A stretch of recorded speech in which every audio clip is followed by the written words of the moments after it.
আলহামদুলিল্লাহ। আজকে আমি বাস্তব সংখ্যার যে প্রথম পর্ব করেছিলাম তার পরের অংশ আপনাদেরকে দেখাবো। তো আপনারা অবশ্যই ভালো আছেন আশা করি।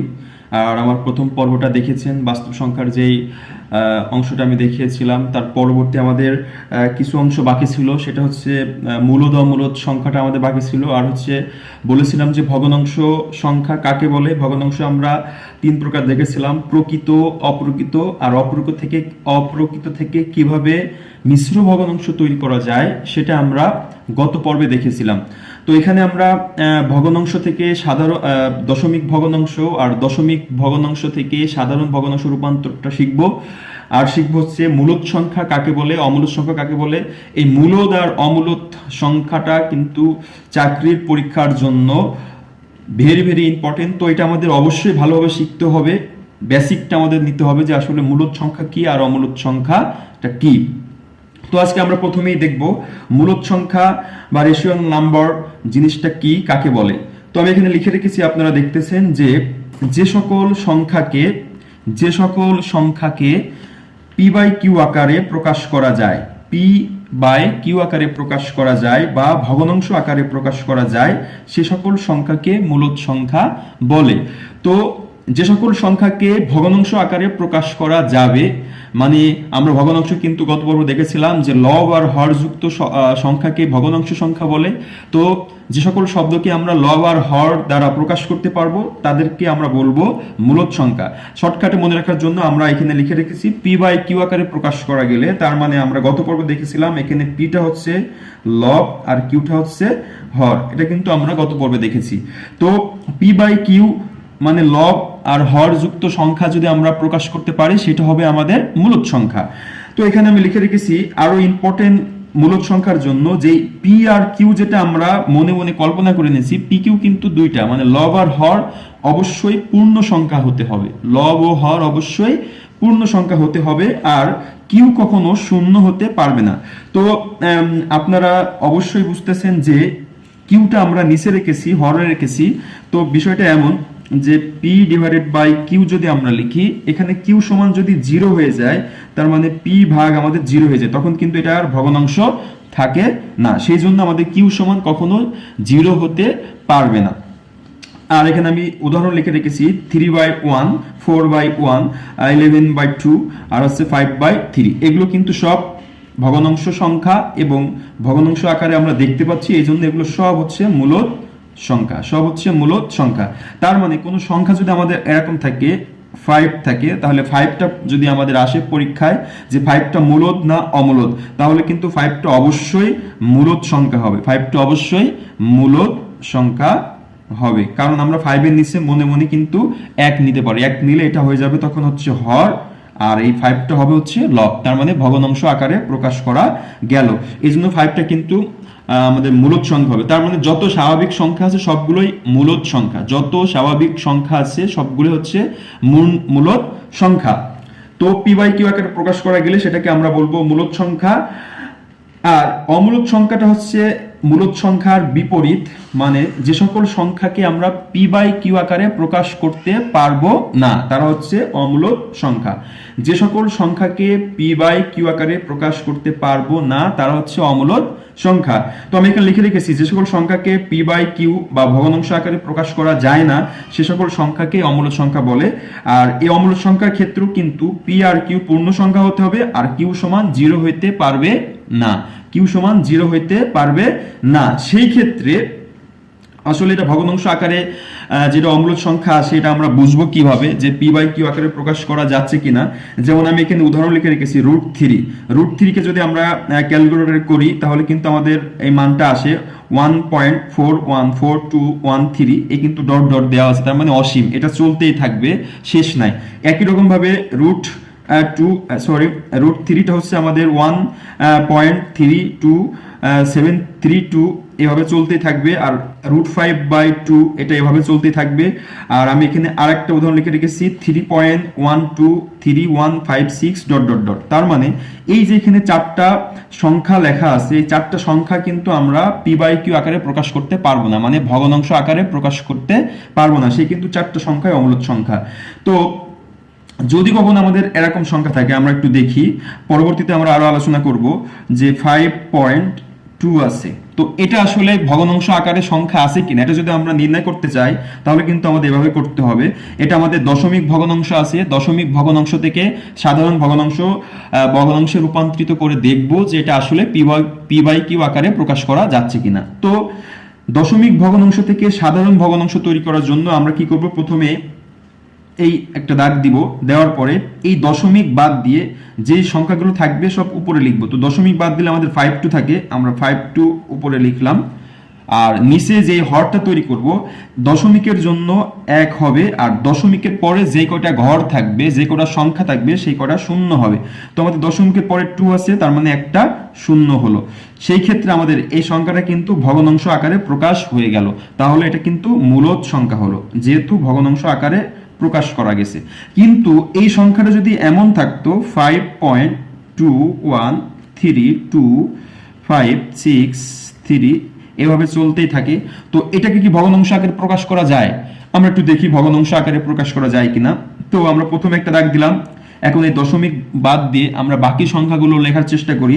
তো 521325663, এখন আমরা কত লিখবো সেটা কি আমরা জানি? এখানে কিন্তু ডট ডট আছে, আর যেহেতু এই ডট ডট আছে তার মানে এরপরে সংখ্যাগুলো চলতেই থাকবে। এখন আমরা কয়টা সংখ্যা নিব, চলতেই থাকবে, তার মানে আমরা উপরে কিন্তু লব নির্দিষ্ট করে কোনো সংখ্যা আমরা বলতে পারতেছি না। আবার নিচে যদি আমরা আসি, তো এই দশমিকের জন্য একটা 1, দশমিকের জন্য একটা 1, আর দশমিকের পর আমাদের 1 2 3 4 5 6 7টা সংখ্যা আছে, আমরা 7টা শূন্য দিলাম, 7টা শূন্য দিলাম। এখন কয়টা শূন্য দিব এটা কিন্তু আমরা জানি না। সেই ক্ষেত্রে এই সংখ্যাটাকে আমরা কিন্তু ভগ্নাংশ আকারে প্রকাশ করতে পারলাম না, তার মানে এটা হচ্ছে অমূলদ সংখ্যা, অমূলদ সংখ্যা। তো আপনারা দেখলেন যে যে সকল সংখ্যাকে ভগ্নাংশ আকারে প্রকাশ করা যায় সেটা মূলদ সংখ্যা, যেটা যায় না সেটা অমূলদ সংখ্যা। আমরা জাস্ট এতটুকু মনে রাখলে হবে যে যে সকল সংখ্যাকে ভগ্নাংশ আকারে প্রকাশ করা যায় সেটা মূলদ, আর যেটা ভগ্নাংশ আকারে প্রকাশ করা যায় না সেটা হচ্ছে অমূলদ সংখ্যা। তো আমরা এখান থেকে এই যে দশমিক ভগ্নাংশ থেকে সাধারণ ভগ্নাংশ, সাধারণ ভগ্নাংশ থেকে দশমিক ভগ্নাংশ, এটা রূপান্তরিত শিখবো একটু পরে। তো আপনারা দেখলেন যে আসলে মূলদ সংখ্যা কি আর অমূলদ সংখ্যাটা কি। এখন আমরা চলে যাচ্ছি পরের অংশে, যে আমরা শিখবো হচ্ছে দশমিক ভগ্নাংশ থেকে সাধারণ ভগ্নাংশে রূপান্তরিত করা। তো এখানে দুইটা নিয়ম আছে, একটা হচ্ছে পৌনঃপুনিক আর একটা হচ্ছে সাধারণ দশমিক ভগ্নাংশ। এই দুটো আমাদের অবশ্যই শিখতে হবে। এখান থেকে মাঝে মাঝে প্রশ্ন আসে, যেমন 40তম বিসিএস কিন্তু একটা প্রশ্ন এসেছিল যে পৌনঃপুনিক দিয়ে আর হচ্ছে দশমিক ভগ্নাংশ দিয়ে যোগ আর ভাগের অঙ্ক এসেছিল। সেই ক্ষেত্রে আমাদের কিন্তু এই মূল জিনিসটা শিখতে হবে, এটা থেকে আমরা কিভাবে দশমিক ভগ্নাংশ নিয়ে আসবো। তাহলে দশমিক ভগ্নাংশ নিয়ে আসতে পারলে আমরা যোগ বিয়োগ করতে পারবো অথবা গুণ ভাগ করতে পারবো।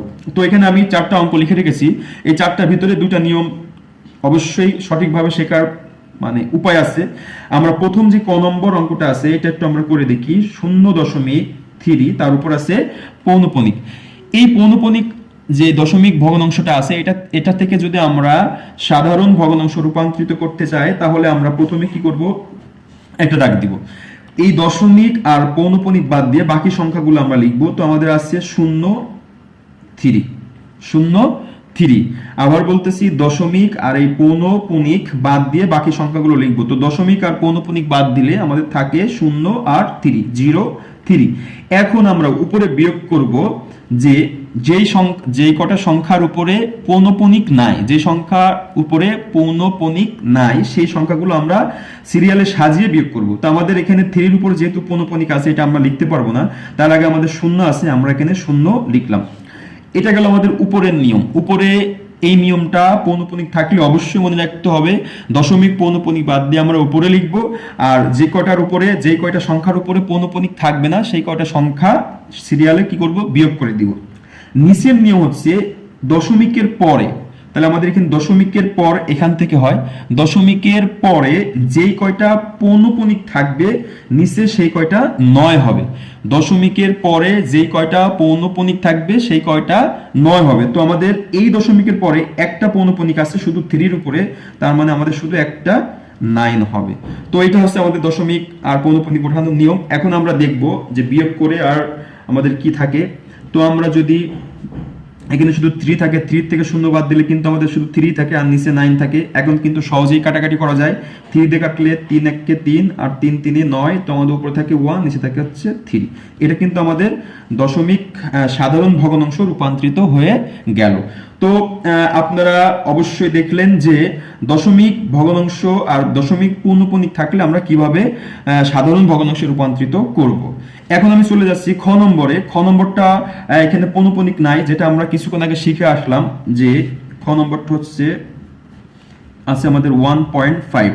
তো আমরা প্রথমে একটা দাগ দিব, দাগ দেওয়ার পর দশমিক বাদ দিয়ে বাকি সংখ্যাগুলো লিখবো, তাহলে আমাদের থাকে হচ্ছে 1.5। এরপরে যেহেতু পৌনঃপুনিক নাই, পৌনঃপুনিক না থাকলে ওই আগের নিয়মটা, দশমিকের জন্য আমাদের একটা 1 হবে আর দশমিকের পরে যে কটা সংখ্যা থাকবে সেই কটা শূন্য হবে। তো আমাদের যেহেতু দশমিকের পরে একটা সংখ্যা আছে 5 এর কারণে আমাদের একটা শূন্য হলো। এখন আমরা যদি কাটাকাটি করি, উপরে আমাদের আছে 15 আর নিচে আছে 10। তো 5 দিয়ে কাটলে আমরা 3 5 এ 15 হয় আর 5 দিয়ে 10 হয়। সেক্ষেত্রে কিন্তু আমাদের হয় 3/2। এটা আমাদের কিন্তু সাধারণ ভগ্নাংশে রূপান্তরিত হয়ে গেল। এরপর আমাদের গ নম্বরটা আছে 0.27, দুইটার উপরে কিন্তু পৌনঃপুনিক আছে। তো দুইটা সংখ্যার উপর পৌনঃপুনিক থাকলে আমরা যে ক নম্বরটা করলাম একই রকম। তো আমরা দেখি, আমরা প্রথমে কি করব, একটা দাগ দিব, দাগ দেওয়ার পরে উপরে আমরা যে সংখ্যাগুলো আছে দশমিক আর পৌনঃপুনিক বাদ দিয়ে সেই সংখ্যা দুটো লিখব। তো দশমিক আর পৌনঃপুনিক বাদ দিয়ে আমাদের সংখ্যা থাকবে 0.27, আর যে কয়টার উপর পৌনঃপুনিক থাকবে না আমরা কি করব, সেই কয়টা বিয়োগ করে দেব। তো আমাদের শূন্যের উপর পৌনঃপুনিক নাই, আমরা যদি শূন্য বাদ দিই তো শূন্য বাদ দিলাম। এখন আমাদের নিচের নিয়মটা কি, দশমিকের পরে যে কয়টা পৌনঃপুনিক থাকবে, দশমিকের পরে আমাদের পৌনঃপুনিক আছে একটা আর দুইটা, তো আমরা দুইটার জন্য দুইটা 9 দিয়ে দিব, দুইটার জন্য দুইটা 9। এখন আমরা যদি উপরে বিয়োগ করি তো 27 আছে আর সামনে যে শূন্য আছে এটার কিন্তু কোনো ভ্যালু নাই। এই 27 থেকে শূন্য যদি আমরা বাদ দিই, 0 যদি বাদ দিই, তো আমাদের 27ই থাকবে আর নিচে থাকবে হচ্ছে যা আছে তাই। তো এখন যদি আমরা কাটাকাটি করতে পারি, কাটাকাটি করব, না হলে এবার রেখে দিব। তো কাটাকাটি আমরা করতে পারতেছি, দেখতেছি 3 দিয়ে কাটাকাটি করা যায়, 3 নম হয় আমাদের 27, আর এখানে কিন্তু 3 3 এ 9, আবার 3 3 এ 9। আবার আমরা ডাইরেক্ট 9 দিয়ে কাটতে পারতাম, 9 দিয়ে কাটলে 3 9 27 হতো আর 3 11 11 99 হতো, 9 11 99। এরপর আমরা এভাবে কাটলাম, 3 3 এ 9 আর এখানে আমাদের হয় 3 11 33। তো আমাদের উপরে থাকলে হচ্ছে 3 আর নিচে থাকলে হচ্ছে 11। এটা হচ্ছে আমাদের সাধারণ ভগ্নাংশ রূপান্তরিত হয়ে গেল। এরপর আমাদের ঘ নম্বর প্রশ্নটা আছে যে ঘ নম্বর প্রশ্নটা আছে 0.41 তার উপরে পৌনঃপুনিক। আমরা কিন্তু একেবারে সহজ সহজ অঙ্ক দেখতেছি, আর এরকম ছোট ছোট অঙ্কই পরীক্ষার বেশিরভাগ আসে যেগুলো আমরা ভুল করি বা পৌনঃপুনিক বা দশমিক উঠাইতে পারি না, পারি কিন্তু ভুল করে আসি, সঠিকভাবে পারি না। সেই ক্ষেত্রে অবশ্যই আপনারা এখান থেকে দেখবেন যে আসলে পৌনঃপুনিক আর দশমিক ভগ্নাংশ থেকে কিভাবে সাধারণ ভগ্নাংশ রূপান্তরিত করা যায়, আর আশা করি এটার পরে আপনাদের কখনোই সমস্যা হবে না। এখন আমাদের এখানে একটা সংখ্যা আছে 0.41 এর উপর পৌনঃপুনিক আছে। তো আমরা সাধারণভাবে যেভাবে শিখলাম আগের অঙ্ক দুইটা, সংখ্যা দুটো এভাবে করব, 0.41 লিখলাম। এখন বিয়োগ করব যে কয়টার উপরে পৌনঃপুনিক নাই, তোমাদের 0 আর 4 এর উপরে পৌনঃপুনিক নাই, 0 আর 4টা আমরা বসাই দিলাম। আর নিচে নিয়ম হচ্ছে দশমিকের পরে যে কয়টা পৌনঃপুনিক, দশমিকের পরে একটা পৌনঃপুনিক আছে একটা 9, আর যে কয়টা পৌনঃপুনিক থাকবে না, দশমিকের পরে যে কয়টা পৌনঃপুনিক থাকবে না সেই কয়টা আমাদের শূন্য হবে। তো এই একটার জন্য আমাদের একটা 9 হলো, আর একটা পৌনঃপুনিক নাই, একটা শূন্য হলো। এটা অবশ্যই মাথায় রাখতে হবে। কি বলেছি, দশমিকের পরে যেই কয়টা পৌনঃপুনিক থাকবে সেই কয়টা 9 হবে। তো আমাদের একটা পৌনঃপুনিক আছে, একটা 9 দিয়ে দিলাম, আর একটা পৌনঃপুনিক নাই দশমিকের পরে, এই জন্য একটা শূন্য। এখন আমরা যদি বিয়োগ করি তো আমাদের এখানে থাকতেছে যে উপরে থাকতেছে আমাদের 41 থেকে, এখানে শূন্য যেহেতু দাম নেই তাহলে 41 থেকে আমরা 4 বিয়োগ করে দিব। তো 41 থেকে 4 বিয়োগ করলে আমাদের থাকতেছে হচ্ছে 37, আর নিচে থাকতেছে হচ্ছে 90। এটা অবশ্য কোনো সংখ্যা দিয়ে কাটাকাটি করা যাচ্ছে না, সেই ক্ষেত্রে আমাদের 37 আর হচ্ছে আমাদের 90, এটা আমাদের দশমিক ভগ্নাংশ রূপান্তরিত, সাধারণ ভগ্নাংশ রূপান্তরিত হয়ে গেল। তো আপনারা এখান থেকে দেখলেন কিভাবে দশমিক ভগ্নাংশ থেকে সাধারণ ভগ্নাংশ রূপান্তরিত করা যায়। এরপর আমরা দেখব যে সাধারণ ভগ্নাংশ থেকে আমরা উল্টা দশমিক ভগ্নাংশ কিভাবে রূপান্তরিত করা যায়। তো তো এটার জন্য আমি এখানে কিছু অঙ্ক লিখে রেখেছি সাধারণ ভগ্নাংশ থেকে কিভাবে আমরা দশমিক ভগ্নাংশ রূপান্তরিত করব। তো ক নম্বর অঙ্কটা আপনারা দেখতেছেন আমাদের আছে 1.3। তো 1.3 তার মানে আমরা 1 কে 3 দিয়ে ভাগ করব। 1 কে যদি 3 দিয়ে ভাগ করি তো আপনারা দেখতেছেন 3 এর ভিতরে কিন্তু 1 এর ভিতরে কিন্তু 3 যায় না, 1 এর ভিতরে 3 ভাগ করা যায় না। সেই ক্ষেত্রে আমরা ভাগফলে একটা দশমিক নিব, দশমিকের পরে এই ভাজ্যতে একটা শূন্য নিব, ভাজ্যতে একটা শূন্য নিব। নিয়মটা আবার বলতেছি, যখন ভাগ করা যাবে না বা সংখ্যার ভিতরে ভাজক যাচ্ছে না সেই ক্ষেত্রে আমরা ভাগফলে একটা দশমিক নিব, পয়েন্ট নিব, তারপরে ভাজ্যতে একটা শূন্য বাড়াবো। এরপরে 10 যেহেতু আমাদের হয়েছে শূন্যের পরে 10-এর ভিতর কিন্তু 3 ভাগ করা যায়। কয়বার যায়? 3 বার যায়। 3 3 আমাদের হয় 9। এরপরে 10 থেকে 9 বাদ দিলে আমাদের কিন্তু 1 থাকে। এখন আবার আমরা মন মতো এখানে শূন্য নিতে পারবো, যেহেতু একবার আমরা দশমিক নিয়েছি। তো এই দশমিকের পর যেহেতু আমরা একটা শূন্য নিয়েছি, শূন্য নিলে 10 হয়ে গেছে। 10-এর ভিতর কিন্তু আবার আমাদের কি হয়, আবার একবার 3 যায়, মানে 3 3 9 হয়। তো 9 আবার বিয়োগ করলে কিন্তু আমাদের 1 হয়। তো আবার একটা শূন্য নিলাম, আবার 3 বার যায়, আবার কিন্তু একবার 9 হয়। তো আপনারা কিন্তু দেখতেছেন যে আমরা যতই শূন্য নিই এভাবে কিন্তু অঙ্কটা চলতেই থাকে, দশমিকের পর 3 3 3 3 চলতেই থাকবে। সেই ক্ষেত্রে আমরা আর ভাগ করে দেখব না, যেহেতু আমরা বুঝতেছি এরপরে এই সংখ্যাগুলো আসতেছে ভাগ ফলে, সেই ক্ষেত্রে এটা আমাদের উত্তর হবে বা আমাদের দশমিক ভগ্নাংশ হবে। তো এখানে একটু কাজ বাকি আছে, যে যদি দশমিকের পরে নির্দিষ্ট কোনো সংখ্যা বা একজোড়া সংখ্যা বা একের অধিক সংখ্যা নির্দিষ্ট ক্রম, মানে নির্দিষ্ট ক্রম পরপর বা নির্দিষ্ট সংখ্যা পরপর একই সংখ্যা আসতে থাকে, বারবার একই রকম সংখ্যা আসে, সেই ক্ষেত্রে কিন্তু আমরা সব সংখ্যা লিখব না, না লিখে যে সংখ্যাটা বারবার আসতেছে, রিপিট করতেছে, ওই সংখ্যার উপরে কি দিব? পৌনঃপুনিক দিব। পৌনঃপুনিক দ্বারা এটাই বোঝায় যে ওই সংখ্যাটা বারবার চলতে থাকছে, বারবার চলতেছে, ওই সংখ্যাটা বারবার চলতেছে। তো আমাদের 3টা যেহেতু বারবার চলতেছে, আমরা কিন্তু এটা লিখতে পারি 0.33 তার উপরে পৌনঃপুনিক। তো আমাদের এইটা হচ্ছে দশমিক ভগ্নাংশে রূপান্তরিত হয়ে গেল। তো এটা থেকে যদি আমরা আবার এটা নিয়ে আসতে যাই, আমরা একটু দেখি আনা যায় কিনা।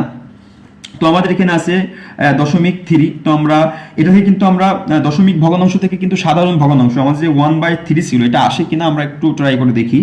তো আমাদের এই দশমিক পৌনঃপুনিক বাদ দিলে আমাদের থাকবে 0.3, আর বিয়োগ করব পৌনঃপুনিক নাই, শুধু শূন্যের উপরে, এটা শূন্য। এরপর আমাদের নিচের নিয়ম, দশমিকের পর একটা পৌনঃপুনিক আছে, তো একটা 9। তো আমাদের উপরে 3 থেকে 0 বাদ দিলে 3 থাকে, আর নিচে আছে 9। তো এখন যদি আমরা কাটাকাটি করি, 3 1 কে 3, 3 3 9, তো আমাদের থাকতেছে 1/3। তো প্রিয় আপনারা অবশ্যই দেখলেন যে 1/3 কিন্তু আমাদের চলে আসলো। তো এটা হচ্ছে সাধারণ ভগ্নাংশ থেকে দশমিক ভগ্নাংশে রূপান্তর করা। এটা আমরা এটা দেখলাম। এরপর আছে একই রকম একটা অঙ্ক আছে খ নম্বরটা আছে 1.6। এটা আপনারা অবশ্যই বুঝতে পারছেন কিভাবে করতে হবে। তো আমরা 1 কে 6 দিয়ে ভাগ করার চেষ্টা করব, ভাগ করা যায় কিনা। তো 1 কে 6 দিয়ে ভাগ করতে গেলে 1 এর ভিতরে 6 কিন্তু ভাগ করা যায় না, এই জন্য আমরা ভাগফলে একটা দশমিক নিব, নিয়ে এখানে একটা শূন্য দিব। যখন শূন্য দিলাম তখন হলো কি আমাদের 10 দেওয়ার পর 10 এর ভিতরে কিন্তু 6 অবশ্যই ভাগ করা যায়। কয়বার যায়? একবার যায়। তো আমাদের থাকবে এখানে 6। তো এখানে আসবে আমাদের 10 থেকে 6 বিয়োগ করলে থাকবে আমাদের 4। এখন আবার আমরা কিন্তু মন মতো শূন্য নিতে পারবো। শূন্য যখন নিলাম তখন হয়ে গেল 40। 40-এর ভিতরে 3 কয়বার যায়? আমরা 3 এর নামটা পড়বো, 6 এর নামটা পড়বো। 5 6 30, 6 6 36, 6 7 42। তো 7 বার নিলে 40-এর উপরে হয়ে যাচ্ছে, এই জন্য আমরা 7 বার নিব না, 6 বার নিব। 6 6 হবে 36। তো এখানে নিব আমরা 6 নিলে আমাদের এখানে থাকে 36, 36। 40 থেকে 36 বিয়োগ করলে কিন্তু আমাদের আবার 4 থাকে। তো এখানে আমরা আবার শূন্য নিতে পারি, শূন্য নিলে আমাদের হবে আবার 40-এর ভিতরে আবার 6 বার যায়, সেক্ষেত্রে আমাদের হবে আবার 36, আবার বিয়োগ করলে 4, আবার যদি একটা শূন্য নিই আবার 6 বার যায়, আবার হয় এখানে 36, আবার কিন্তু এখানে 4। তো আপনারা দেখতে পারতেছেন আমরা এরপরে যতই শূন্য নিব ততই কিন্তু আমাদের ভাগফলে 6 6 একই সংখ্যা বারবার রিপিট হচ্ছে। সেই ক্ষেত্রে আমরা কিন্তু 1.666 এটা না লিখে আমরা এটা লিখব হচ্ছে 1.6 তার উপরে পৌনঃপুনিক। 1.6 যেহেতু 6 সংখ্যাটা বারবার চলতে আছে, এই জন্য 6 এর উপরে আমরা পৌনঃপুনিক দেব। তো এটা হচ্ছে আমাদের দশমিক ভগ্নাংশ রূপান্তরিত হয়ে গেল। এরপর আমরা গ নম্বর আর একটা অঙ্ক লিখে রেখেছি, যে গ নম্বরটা হচ্ছে এরকম 7/11। তো 7/11 এই অঙ্কটা যদি আমরা করি, তো আমাদের এখানে আছে 7। তো 7 এর ভিতরে কিন্তু 11 মানে 7 এর ভিতরে কিন্তু 11 যায় না, ভাগ করা যায় না। সেজন্য আমরা ভাগ ফলে একটা শূন্য নিব, নিয়ে এখানে একটা শূন্য দশমিক নিয়ে একটা শূন্য দিব। তো 70 আছে, 70 এর ভিতরে 11 কয়বার যায়? আমরা যদি 7 বার নিই 7 11 77 হয়ে যায়। আর যদি আমরা 6 বার নিই তাহলে কিন্তু আমাদের থাকে 6 11 66। তো আমরা 6 বার নিয়ে দেখি কি হয়। 6 বার নিলে হয় আমাদের 66। এখন আমরা 70 থেকে 66 বিয়োগ করলে আমাদের থাকবে হচ্ছে 4। এখন আমরা একটা শূন্য নিব, শূন্য নিলে হলো 40। 40 এর ভিতরে আমাদের 11 কয়বার যায়? 3 বার যায়। থাকে হচ্ছে 3 11 33, থাকবে কিন্তু আমাদের 6। 6 এর পরে যদি আবার একটা শূন্য নিই তাহলে আমাদের থাকবে কত? 70 থেকে 66 বাদ দিলে 4 থাকে, 4 থেকে 40, 40 এর ভিতর 3 11 33, এখানে থাকে হচ্ছে সরি এখানে ভুল হয়ে গেছে, 10 এর থেকে 3 বাদ দিলে আমাদের থাকবে 7 70। এই 70 এর ভিতরে এখন কিন্তু 11 কিন্তু আবার আমাদের যাবে হচ্ছে 6 11 66 হবে। তো আবার আমরা বিয়োগ করলে 4 থাকবে, আবার একটা শূন্য নিলাম, এই শূন্য নিলে 40 হয়। 40 এর ভিতর কিন্তু এই 11 আবার 3 বার যায়। তো আমাদের থাকবে হচ্ছে 3 11 33। তো এখানে বিয়োগ করলে কিন্তু আবার 7 থাকবে, আবার যদি শূন্য নিই কিন্তু আবার 6 হবে, আবার 66 হবে।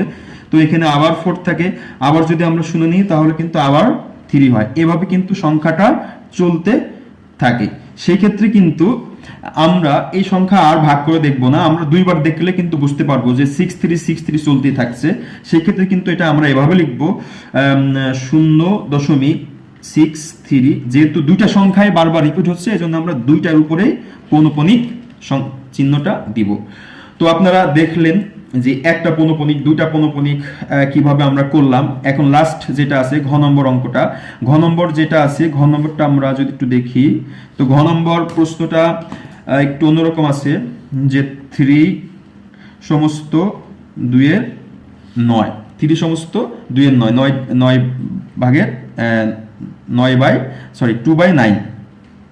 তো এই সমস্ত থাকলে মানে মিশ্র ভগ্নাংশ থাকলে আমরা কিন্তু অপরকিত ভগ্নাংশে রূপান্তরিত করতে পারি। এটা গত পর্বে আমরা দেখেছিলাম।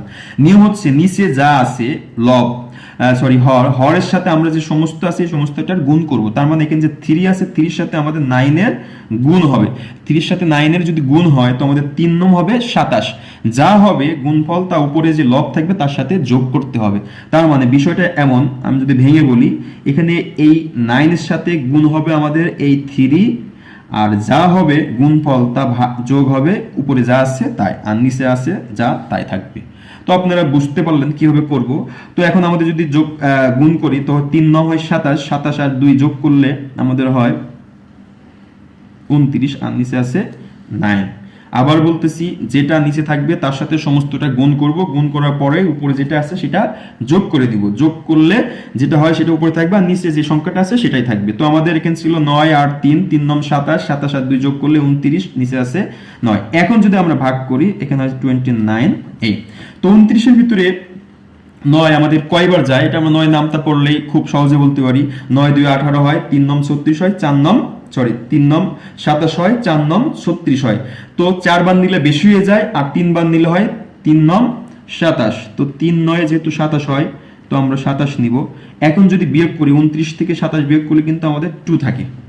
2 এর ভিতরে যেহেতু 9 যায় না, 9 যায় না, সেক্ষেত্রে আমরা একটা দশমিক নিব, নিয়ে একটা শূন্য নিব। তো এখন যদি আমরা যেহেতু 20 হয়ে গেল, 20 এর ভিতরে 9 কিন্তু কয়বার যায় আমরা জানি সহজ, 9 2 18, 20 এর থেকে এখন 18 বিয়োগ করলে আমাদের 2 থাকবে। এখন যদি আরেকটা শূন্য নিই তাহলে কিন্তু আমাদের 20 হয়ে গেল। 20 এর ভিতরে আবার 9 2 বার যায়, সেই ক্ষেত্রে কিন্তু এখানে হবে আমাদের আবার 18। তো এখানে আবার বিয়োগ করলে আবার 2 থাকবে, আরেকটা শূন্য নিলে আমাদের কিন্তু আবার 2 হয়। তো সেই ক্ষেত্রে 18 এখান থেকে 2। তো আপনারা দেখতেছেন এখানে কিন্তু 2 বারবারই আমাদের সংখ্যাটা চলে এসেছে। তো 2 যেহেতু চলে এসেছে আমরা আর করব না, অঙ্কটা ভাগ করার দরকার নাই। সেই ক্ষেত্রে আমরা লিখব 3.2, আর যেহেতু 2টা বারবার চলতেছে সেই ক্ষেত্রে আমরা 2 এর উপরে দিব পৌনঃপুনিক। এটা হচ্ছে আমাদের সাধারণ ভগ্নাংশ থেকে দশমিক ভগ্নাংশে রূপান্তর। আশা করি আপনারা সঠিকভাবে শিখতে পেরেছেন। তো আমরা যেটা দেখলাম সেটা হচ্ছে দশমিক ভগ্নাংশ থেকে সাধারণ ভগ্নাংশে রূপান্তর, আর হচ্ছে সাধারণ ভগ্নাংশ থেকে দশমিক ভগ্নাংশে রূপান্তর। এখন আমরা দেখব, যেহেতু আমরা মূলদ অমূলদ সংখ্যা পড়ে আসলাম, আর যেহেতু আমরা বলেছিলাম মূলদ সংখ্যা হচ্ছে যে সকল সংখ্যাকে পি বাই কিউ আকারে প্রকাশ করা যায় তারা হচ্ছে মূলদ, আর যাদের পি বাই কিউ আকারে প্রকাশ করা যায় না তারা কিন্তু অমূলদ। এখন কিন্তু আমরা যে কোনো সংখ্যা দেখলেই, দশমিক অথবা পৌনঃপুনিক সংখ্যা দেখলেই বুঝতে পারবো যে এটা আসলে পি বাই কিউ আকারে মানে ভগ্নাংশ আকারে প্রকাশ করা যাচ্ছে কি না। এছাড়া আরো কিছু গুরুত্বপূর্ণ অমূলদ সংখ্যা আছে যেগুলো সংখ্যা থাকে না, এটা আমাদের মনে রাখতে হবে যে পাই, এখানে পায়ের মান আমরা অনেক পরিচিত পায়ের মানের সাথে। পায়ের মানটা হচ্ছে 3.1416 ডট ডট, এটা অসীম চলবে। এই জন্য এটা যেহেতু ভগ্নাংশ আকারে প্রকাশ করা যাবে না, আপনি কিন্তু দেখলেই এখন বুঝতে পারতেছেন এটা dot dot dot dot dot, সেই ক্ষেত্রে কিন্তু এটা অসীম। যদি কোনো অসীম দশমিক ভগ্নাংশ হয়, সেই অসীম দশমিক ভগ্নাংশকে কিন্তু পি বাই কিউ আকারে প্রকাশ করা যায় না, সাধারণ ভগ্নাংশে প্রকাশ করা যায় না, সেই ক্ষেত্রে কিন্তু এটা অমূলদ সংখ্যা। একই রকম ভাবে এইটা হচ্ছে স্বাভাবিক লগের ভিত্তি, আমি লিখে রেখেছি, যেটা একটা ধ্রুবক সংখ্যা। এই ক্ষেত্রে এটার মান এটা আছে 2.718281, এটাও অসীম, সেক্ষেত্রে এটা কিন্তু আমরা পি বাই কিউ আকারে প্রকাশ করতে পারবো না, তার মানে এটা অমূলদ সংখ্যা। এখানে আরেকটা আমি কোটেশন লিখে রাখছি যে সকল মৌলিক সংখ্যার বর্গমূল সব সময় অমূলদ সংখ্যা হয়, সকল মৌলিক সংখ্যার বর্গমূল। তো আমরা মৌলিক সংখ্যা কিন্তু গত পর্বে খুব ভালোভাবে দেখে এসেছি, যাদের উৎপাদক এক এবং ওই সংখ্যা ছাড়াটা নাই, যেমন 3, 2, 5, 7, 11, 13, 17 এভাবে চলতে থাকে অমূলদ সংখ্যাগুলো। তো অমূলদ সংখ্যা যদি আমরা বর্গমূল করি, রুট করি, সেই ক্ষেত্রে কিন্তু এটা অবশ্যই অমূলদ সংখ্যা হবে। যেমন রুট 2 এটা অমূলদ সংখ্যা, রুট 3 এটা অমূলদ সংখ্যা, root 5, root 7, root 11, root 13, root 17 এগুলো কিন্তু সবই অমূলদ সংখ্যা। তার মানে যত অমূলদ সংখ্যা আছে, মৌলিক সংখ্যা আছে, তাদেরকে যদি আমরা রুট করি, বর্গমূল করি, তাহলে তারা অবশ্যই অমূলদ সংখ্যা হবে। তো আপনাদের আজকে যতটুকু আমি বোঝানোর চেষ্টা করলাম যে অমূলদ সংখ্যা কি, মূলদ সংখ্যা কি, আর হচ্ছে দশমিক ভগ্নাংশ থেকে সাধারণ ভগ্নাংশে রূপান্তর, আর সাধারণ ভগ্নাংশ থেকে দশমিক ভগ্নাংশে আমরা কিভাবে রূপান্তরিত করব। সাধারণ ভগ্নাংশ থেকে দশমিক আর দশমিক থেকে সাধারণ, এটা কিন্তু আমরা যদি সঠিকভাবে না পারি তাহলে কোনটা অমূলদ সংখ্যা আর কোনটা মূলদ সংখ্যা সেটা কিন্তু আমাদের মাঝে মাঝে পরীক্ষার ক্ষেত্রে সমস্যা হইতে পারে। এখন আমরা বিগত সালের কয়েকটা প্রশ্ন দেখব, যেমন আমি এখানে লিখে রেখেছি বিগত সালের প্রশ্ন, যেটা গত 40তম বিসিএস পরীক্ষা এসেছিল, আপনারা দেখতে পারতেছেন, যেটা এখানে আছে 0.9 তার উপরে 3 আছে পাওয়ার, প্লাস 0.4 তার উপরে 3 আছে পাওয়ার, এরপরে নিচে আছে 0.9 প্লাস 0.4, এটার মান নিচের কোনটি, এরকম প্রশ্ন একটা ছিল আপনাদের 40তম বিসিএস পরীক্ষা এসেছিল। তো এটা যদি আমরা সমাধান করতে চাই যে এটার অ্যান্সার কোনটা হবে, তো সেই ক্ষেত্রে আমরা প্রথমেই দশমিক বাদ দিয়ে করতে পারি। এছাড়া আরেকটা পদ্ধতি আছে, আমি একটু সমাধান করি, দেখেন কিভাবে সহজে করা যায়। এখানে যেহেতু 0.9 এর উপর 3 আছে, তার মানে 0.9 3 বার গুণ আছে, এটা আপনারা অবশ্যই জানেন। আমি একটু এখানে দেখি, যেখানে যদি 3 এর উপরে 3 থাকে, তার মানে 3টা কিন্তু 3 বার গুণ আছে, তার মানে 3 গুণ 3, এটা আমরা পরের যে একটা অংশ আছে লগের, একটা আপনাদের চ্যাপ্টার আছে চাকরি পরীক্ষার ক্ষেত্রে মাঝে মাঝে লগের অঙ্কগুলো আসে বা পাওয়ার বা সূচকের অঙ্কগুলো আসে, সেই ক্ষেত্রে আমরা ওই টপিক টিউটোরিয়াল যখন দেখব তখন কিন্তু আরো আমাদের সহজ হয়ে যাবে। তো এখানে আমাদের 3 গুণ 3 মানে হচ্ছে 3 বার গুণ হবে, এই জন্য 3 এর পাওয়ার হচ্ছে 3। তো এখানে প্রত্যেকটা পাওয়ার 1 1 আছে। এখানে সূত্রটা এমন, যদি বেজে বেজে একই রকম থাকে এবং গুণ থাকে তাহলে পাওয়ারে পাওয়ারে যোগ হয়, এটার সূত্র এরকম আছে। তো যেহেতু তিনটা বেস থেকে আমরা একটা 3 নিয়েছি, আর প্রত্যেকটার উপরে একটা একটা ছিল, এই জন্য এক এক যোগ করলে আমাদের 3 হয়েছে। তো 3 এর উপর যদি 3 থাকে, তার মানে 3 3 বার গুণ আছে। তো এখানেও পয়েন্ট 0.9 আছে, 9 এর উপর 3 আছে, তো 0.9 3 বার গুণ হবে, এভাবে 0.9 গুণ 0.9 গুণ 0.9। একই রকম ভাবে এ পাশে 0.4 আছে, 0.4 এর উপরে 3 আছে, এটা যদি আমরা করি সমাধান করি, তাহলে আমাদের থাকছে 0.4 গুণ 0.4, আর নিচে আমাদের এটা যোগ করব। যোগ করে একেবারে সহজ, দশমিকের আমরা যোগটা একটু দেখে আসি।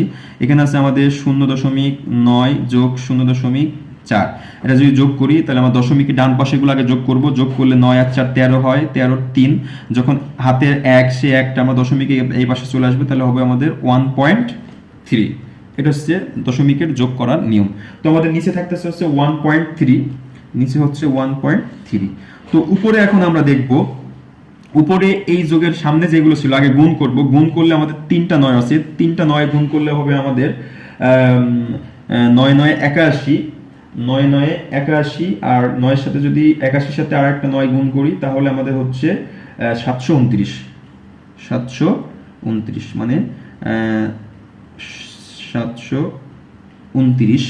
এখন আমরা দশমিকের কাজটা একটু দেখব, যে দশমিকের গুণের এই নিয়মটা, যে দশমিকের পরে যে কয়টা সংখ্যা থাকবে এখানে যে গুণফল যেটা হবে সেটাও কিন্তু দশমিকের পরে সেই কয়টা সংখ্যা থাকতে হবে। তো আমাদের দশমিকের পরে এখানে একটা সংখ্যা আছে, এই দশমিক পরে একটা আছে, এই দশমিক পরে আর একটা আছে। তো আমাদের যেহেতু দশমিক পরে একটা, দুইটা, তিনটা সংখ্যা আছে, সেই ক্ষেত্রে কিন্তু আমাদের এই গুণফলে কিন্তু দশমিক পরে 3টা সংখ্যা থাকতে হবে। তো আমাদের কিন্তু দশমিক পরে 1 2 3টা সংখ্যা আছে, তাহলে আমাদের সামনে একটা দশমিক দিলেই কিন্তু আমাদের হয়ে যাচ্ছে। একই রকম ভাবে এখানে যোগ দিব, এখানে আমাদের 4টা 4 আছে, 4 4 16, 4 16 আমাদের হয় 64। তো 64 দিলাম। এখন দেখি দশমিক পরে একটা সংখ্যা, দুইটা সংখ্যা, 3টা সংখ্যা, কিন্তু আমাদের হয়েছে 2টা সংখ্যা, তাহলে আমাদের 3টা বানানোর জন্য একটা শূন্য নিতে হবে। তো এখানে আমরা দিব দশমিক। আপনারা এটা অবশ্যই মাথায় রাখবেন যে দশমিকের গুণের ক্ষেত্রে যে সংখ্যাগুলো আমরা গুণ করব সেখানে দশমিকের পরে টোটাল যে কটা সংখ্যা থাকবে গুণফলও আমাদের দশমিকের পরে সেই কটা সংখ্যা বানাতে হবে। যদি সেই কটা সংখ্যা না হয় তাহলে শূন্য দিব বাম পাশে, দিয়ে আমরা সেই কটা সংখ্যা বানানোর চেষ্টা করব। তো এখানে আমাদের যেহেতু 4টা সংখ্যা, 3টা 4 গুণ করলে 64 হয়েছিল, কিন্তু দশমিকের পরে 3টা সংখ্যা ছিল 1 2 3, সেই ক্ষেত্রে কিন্তু আমরা একটা সংখ্যা নিয়ে 3 বানিয়ে নিয়েছি। এখন আমরা কি করব, 1.3। এরপর আমাদের উপরে যদি যোগ করি তাহলে আমাদের যোগ করলে হচ্ছে এরকম যে 0.729, আর এখানে আছে 0.064। এটা এখন আমরা যোগ করব। তো 9 আর 4 যোগ করলে আমাদের হয় 13, 13 3, 13 3 হাতে থাকবে 1, তো আমাদের 8 আর 1 9, এখানে থাকতেছে 7, আর এই দশমিক এ হচ্ছে 0। তো আমাদের উপরে হলো 0.793, আর নিচে হচ্ছে 1.3। তো এটা কিন্তু আমরা সাধারণ ভগ্নাংশ পর্যন্ত নিয়ে আসলাম, একটা ভগ্নাংশ। এখন আমরা দেখব যে দশমিক উঠানোর পদ্ধতি কি। তো প্রিয় শিক্ষার্থী, আপনারা এখানে যেটা করবেন সেটা হচ্ছে, উপরে কিন্তু আমাদের দশমিকের পরে 3টা সংখ্যা আছে। তো আমরা যদি দশমিক উঠাই দিই 793, আর যেহেতু দশমিক উঠাই দিলাম সেই ক্ষেত্রে কিন্তু আমাদের নিচে এই দশমিকের জন্য একটা 1, আর দশমিকের পরে 3টা শূন্য হবে, কারণ হচ্ছে দশমিক পরে 3টা ঘর আছে। আর এখানে কিন্তু আমাদের ছিল হচ্ছে 13। তো আমরা এই 13র যে দশমিক আছে এটা যদি উঠাতে চাই, উপরে দিব 13র জন্য, দশমিকের জন্য একটা 1, আর দশমিকের পরে একটা ঘর ছিল জন্য একটা 0। তার মানে এটার জন্য নিচে হবে, আর এটা যেহেতু নিচে আছে এটারটা যে নিচে আমরা ভগ্নাংশ বানাবো সেটা উপরে যাবে। তো এখন যদি আমরা কাটাকাটি করি, তো এখানে আমাদের একটা 0 কেটে গেল, তাহলে আমাদের উপরে থাকে হচ্ছে 793, আর নিচে থাকবে 100 সাথে 13 গুণ করলে 1300। তো এখন কিন্তু আমরা দশমিক উঠাই ফেললাম। এখন আমরা যদি ভাগ করি তো দেখব 793 এর ভিতরে 1300 কয়বার যায়। 793 এর ভিতরে কিন্তু 1300 যায় না, কারণ ছোট সংখ্যা। এই জন্য আমরা ভাগফলে একটা দশমিক নিব, নিয়ে এখানে একটা শূন্য বসাবো। এখন দেখব 7930 এর ভিতরে 1300 কয়বার যায়। 7930 এর ভিতরে 1300 5 বার নিলে হয় 5000, 5 3 5 15, হয় না 6 বার নিলে হয়, দেখি কত, 600 600 3 6 18, 8 হাতে থাকে 1, 6 1 কে 6 আর 1 7। তো এখন যদি আমরা বিয়োগ করি, এখান থেকে 0, এখান থেকে হচ্ছে 3, আর এখান থেকে হচ্ছে 1, আর এটা কেটে গেল। তো এখন যেহেতু 130 আছে, 130 এর ভিতরে কিন্তু 1300 যায় না, সেক্ষেত্রে আমরা একটা শূন্য দেখি কি হয়।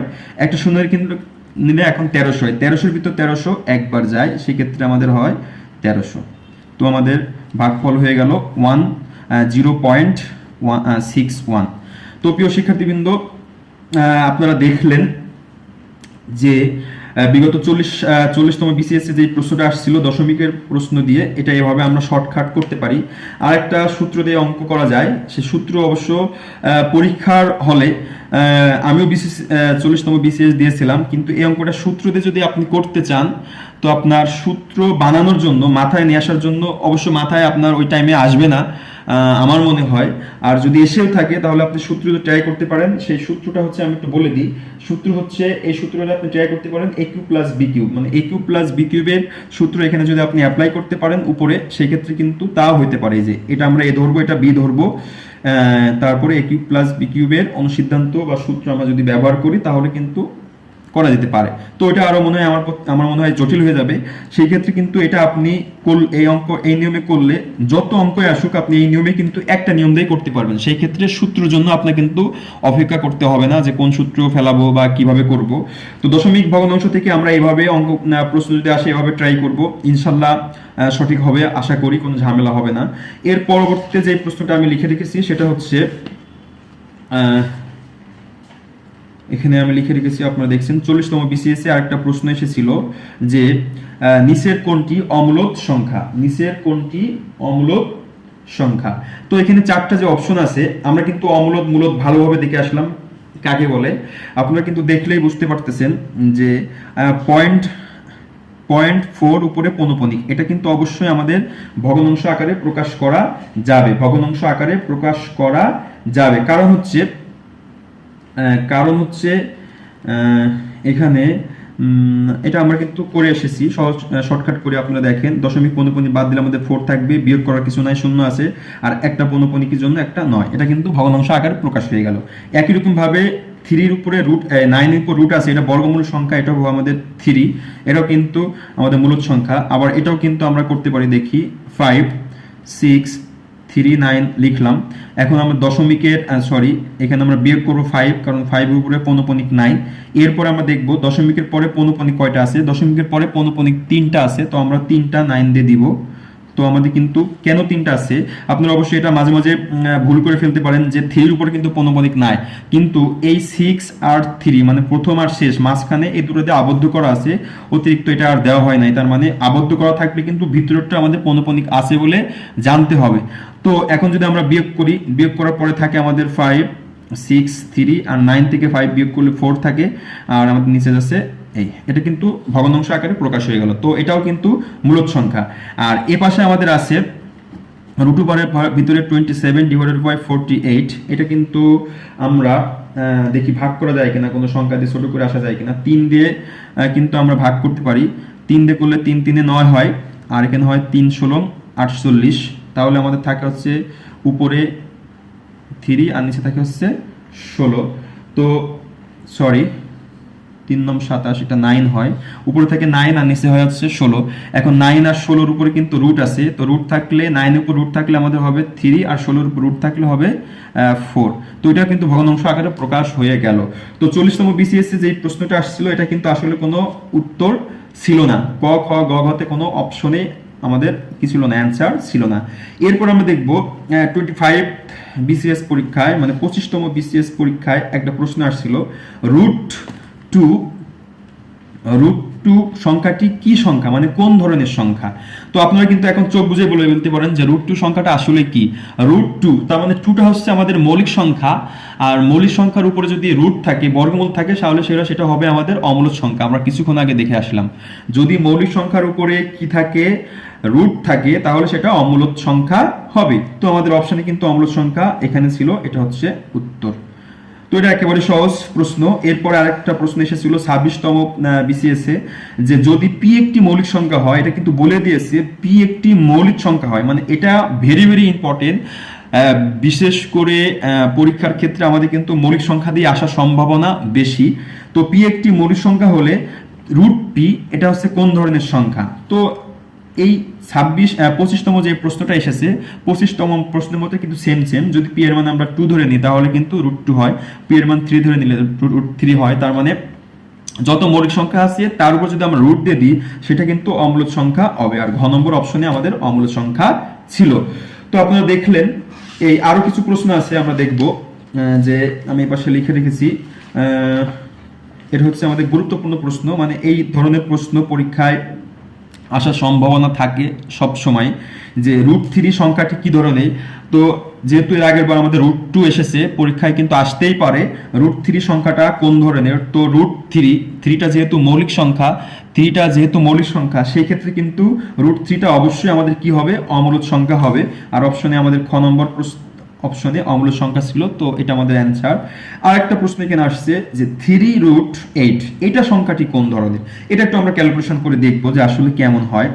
তো এটাও আমরা যখন সূচকের অঙ্ক করব, সূচকের টপিকটা দেখব, তখন আমরা দেখব আসলে কিভাবে এটা করা যায়। তো আমরা একটু দেখি যে 3√8, 3 মানে হচ্ছে যে সংখ্যাটা আছে তার উপরে পাওয়ার 1/3। যদি 4 রুট থাকে তার উপর হবে 1/4, আর শুধু রুট থাকলে হবে আমাদের পাওয়ার হাফ। শুধু রুট থাকলে হবে পাওয়ার হাফ, আর যদি পাওয়ার রুটের পরের ভিতরে যে সংখ্যাটাই থাকুক না কেন সেটা হবে আমাদের 1/3। সেই ক্ষেত্রে আমাদের এই 8টা, মানে এই পাওয়ারটাকে ভ্যানিশ করা যায় কিনা আমরা একটু ট্রাই করে দেখব। 8টাকে কিন্তু আমরা 2 এর উপরে 3 দিতে পারি, তাহলে আমাদের কি হয়, 8 হয়। আর তার উপরে আমাদের পাওয়ার ছিল 1/3। তো যেহেতু পাওয়ারে গুণ হয়, তো 2 এখানে এই 3 আর 1/3 যদি আমরা গুণ করি, তো এই 3 কাটা গেল, তাহলে আমাদের কিন্তু 2 এর উপরে 1 থাকলো, তার মানে একটা 2 থাকলো। তো আপনারা দেখলেন এই 8টাকে আমরা কিভাবে 2 বানালাম। তো 2 একটা কি সংখ্যা, 2টা স্বাভাবিক সংখ্যা হতে পারে, 2টা আবার কিন্তু পূর্ণ সংখ্যা হতে পারে, 2টা কিন্তু মূলদ সংখ্যা হতে পারে। তো এখানে অপশনে যেহেতু মূলদ সংখ্যা আছে, আমাদের অপশন কিন্তু মূলদ সংখ্যাটা আমাদের হাইলাইট করতে হবে, কারণ অমূলদ আর মূলদ সংখ্যা বোঝানোর চেষ্টা করা হয়েছে এখানে। তো এটা কিন্তু আমাদের মূলদ সংখ্যা যেটা অপশনে আছে, সেটা আমরা প্রশ্নে যদি আসে তাহলে অপশনে দিব। আবার এই প্রশ্নে কিন্তু মাঝে মাঝে আসবে কোন ধরনের সংখ্যা না, কোন ধরনের সংখ্যা না। তো এটা যেহেতু স্বাভাবিক সংখ্যা, পূর্ণ সংখ্যা, মূলদ সংখ্যা, তখন কিন্তু অপশনে আমাদের হবে খ নম্বর অমূলদ সংখ্যা। এটা তার মানে অমূলদ সংখ্যা না। তো আপনারা দেখলেন কিভাবে এটা আমরা সমাধান করলাম। এরপরে মূলদ সংখ্যাটি হলো কোনটা, এখানে 4টা অপশন দেওয়া আছে। মূলদ সংখ্যা এটা আমরা কিন্তু দেখে আসলাম, এটা অবশ্যই মূলদ সংখ্যা হয়ে গেল। আর এগুলো আমাদের অমূলদ সংখ্যা হবে, এটা যদি আমরা রুট করি তাহলে অসীম দশমিক ভগ্নাংশ আসবে, সেই ক্ষেত্রে কিন্তু এটা আমাদের অমূলদ সংখ্যা হবে। আর এটা আমরা যেহেতু এই মাত্র করে আসলাম আগের প্রশ্নটা 3√8, এটা কিন্তু আমরা ক্যালকুলেশন করে 2 হয়েছে, তো 2 একটি মূলদ সংখ্যা, তো আমাদের এটা অপশনে ছিল এটা। এরপরে এখানে একটা আছে 169 রুট করলে এটা সমান কত হবে। এটা সবারই পারা অনেক সহজ একটা প্রশ্ন। তো এটা হচ্ছে আমরা দেখব √69। তো 69 এর কোনো বর্গমূল সংখ্যা আছে কিনা আমরা দেখব। 69 এর বর্গমূল সংখ্যা মানে 13 যদি আমরা গুণ করি তাহলে 169 হয়। তাহলে 13 এর উপর আমরা স্কয়ার দিব, মানে 13 দুইটা গুণ হবে। আর যেহেতু উপরে রুট ছিল, রুট মানে হচ্ছে পাওয়ার হাফ, সেই ক্ষেত্রে আমরা এভাবে করব যে 13 এখন যদি পাওয়ার আর এটা গুণ করে দিই, 2 কাটা গেল, থাকলো আমাদের 13। তো অ্যান্সার কিন্তু আমাদের 13 হবে। আর যারা আপনারা বর্গমূল সংখ্যাগুলো মনে রাখতে পারবেন, তাদের ক্ষেত্রে কিন্তু এতটুকু আর করার কোনো প্রয়োজন নাই, তারা কিন্তু সরাসরি আমরা 169 বর্গমূল সংখ্যা 13, সেক্ষেত্রে কিন্তু আমরা 13 দিয়ে দিতে পারবো অপশনে। তো এটা, তো আমি আরো 2টি ইম্পর্টেন্ট অঙ্ক প্রশ্ন লিখে রেখেছি। আপনারা দেখতে পারতেছেন যে কোন সংখ্যার 0.1 পৌনঃপুনিক ভাগ এবং 0.1 ভাগের পার্থক্য 1 হলে সংখ্যাটি কত হবে। তো এই রকম অঙ্ক আসলে আমরা কোনো সূত্র বা কোনো কিছু ইউজ করব না, সরাসরি আমরা সাধারণ যে বেসিক নিয়ম শিখেছিলাম, দশমিক পৌনঃপুনিক আসলে আমরা সংখ্যাটা ধরে করব যে কোনো সংখ্যা নির্ণয় করতে বললে। তো আমাদের যেহেতু সংখ্যার এত ভাগ বলেছে, সংখ্যাটি নির্ণয় করতে বলেছে, সেই ক্ষেত্রে আমরা মনে করে নিলাম সংখ্যাটি হচ্ছে x। আর আমরা যখন পরীক্ষার সময় করব তখন এতটুকু লেখার দরকার নেই, সরাসরি আমরা x ধরে করব। তা এখানে আমাদের আছে দশমিক পৌনঃপুনিক, আর একটা আছে শুধু দশমিক। তো এই জিনিসটা ভাঙলে কিন্তু আমাদের এরকম হয়, দশমিক পৌনঃপুনিক ভাঙলে আমাদের উপরে 1 থাকে আর নিচে 9 থাকে, আর এই 0.1 ভাঙলে উপরে 1 থাকে নিচে 10 থাকে। এটা আমরা কিছুক্ষণ আগে শিখে এসলাম। এখন আমরা যদি করি অঙ্কটা, তো আমাদের এটা বলেছে দশমিক পৌনঃপুনিক 1 ভাগ সংখ্যাটা, সেক্ষেত্রে আমরা 1x ডিভাইডেড বাই 9 লিখতে পারি, বিয়োগ যেহেতু আমাদের পার্থক্য বলেছে, আর এখানে 1 আছে দশমিক, এই 1টা করলে আমাদের 10 আসছিল, তাহলে উপরে আমাদের x থাকবে, নিচে থাকবে হচ্ছে 10। সমান আমাদের পার্থক্য বলেছে 1। সেই ক্ষেত্রে কিন্তু আমাদের প্রশ্নমতে এই লাইনটা হয় মেইন লাইন। এখন যদি আমরা এখান থেকে x এর মানটা বের করতে চাই, সেই ক্ষেত্রে কিন্তু আমাদের এখানে লসাগু করতে হবে। 9 আর 10 এর লসাগু এখানে কমন কিছু নাই, সেই ক্ষেত্রে আমাদের গুণ করে করতে হবে। 9 10 90। এখন হচ্ছে এই 9 দিয়ে 90 কে ভাগ করলে হয় 10, 10 এর সাথে x গুণ করলে হবে আমাদের 10x, আর এটা একই রকম করলে হবে আমাদের 9x, আর এই পাশে আমাদের থাকে 1। এরপরে আমরা যদি এখান থেকে উপরে 10x থেকে 9x বিয়োগ করে দিই, আমাদের একটা x থাকে, আর এখান থেকে নিচে 90 সমান হচ্ছে 1। এই 1 এর নিচে মনে মনে 1 আছে, কারণ আমরা এখন r গুণন করে x এর মান বের করব। তো x এর সাথে 1 গুণ করলে আমাদের x হবে, আর 90 এর সাথে 1 গুণ করলে 90 হবে। সেই ক্ষেত্রে কিন্তু আমাদের সংখ্যাটি হয় 90, যেহেতু আমরা সংখ্যাটা x ধরে নিয়েছিলাম। তো আপনারা এই সকল অঙ্ক আসলে এভাবে করবেন, সমীকরণ করে, ভুল হওয়ার সম্ভাবনা কম থাকবে। আর এরকম অঙ্কগুলো আসলে ইম্পর্টেন্ট। এখানে ভাগ আছে, গুণ আসতে পারে, পার্থক্য আছে, তারপরে যোগ আসতে পারে। সেক্ষেত্রে যে কোনো অঙ্ক আসলেই ভাগ থাকলে আমরা এই প্রক্রিয়া করবো, আর গুণ থাকলে এত এর অংশ থাকলে এত দিয়ে গুণ করে দিব। আর এখানে যেহেতু পার্থক্য ছিল আমরা বিয়োগ করেছি, পার্থক্যের পরিবর্তে আবার আসতে পারে অন্তর, অন্তর মানেও কিন্তু পার্থক্য বিয়োগ।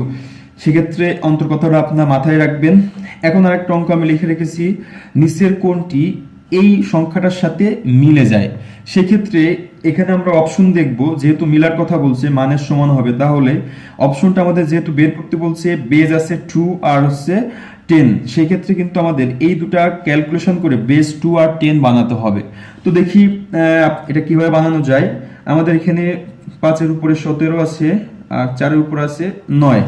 5 এর উপরে 17 আমরা রেখে দিলাম, যেহেতু আমাদের 5 17 আছে। আর এখানে আমাদের এই 4টাকে আমরা একটু ক্যালকুলেশন করতে পারি, 2 এর উপর 2 দিলে আমাদের কত হয়, 4 হয়। এরপর আমরা 5 এর উপরে আমরা 17 রেখে দিলাম। আর এখানে যেহেতু পাওয়ারে পাওয়ারে গুণ হবে, সেই ক্ষেত্রে কিন্তু 9 আর 2 গুণ হয়ে আমাদের 2 এর উপরে হবে 18।